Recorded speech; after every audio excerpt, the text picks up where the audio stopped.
Hi, my name is Martin Akatsu. I'm from the Hughes Lab in the Department of Molecular Biology and Biochemistry at UC Irvine. I will be performing the Fibrin bead assay. The entire process takes 2 days to complete. The first day involves coating beads with HUVEC, or human umbilical vein endothelial cells. The second day involves embedding these coated beads into fibrin gels and then layering fibroblasts on top of these gels. We use this assay to study the many steps of angiogenesis in an in vitro setting. First day in part 1 we used Diabex 3 beads, and then the second day we used these three reagents, fibrinogen, thrombin, and aprotenin. Cytex beads 3 are from Amersham Biosciences, and they're specially collagen coated so that the endothelial cells stick to the beads.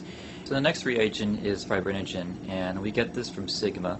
This forms the actual gel or clot in the bead assay. Thrombin is a coagulation factor. This protein converts fibrinogen to fibrin, so that's why we add it into the assay. Aprotenin is a serine protease inhibitor. We use this to prevent proteases from degrading the fibrin gel.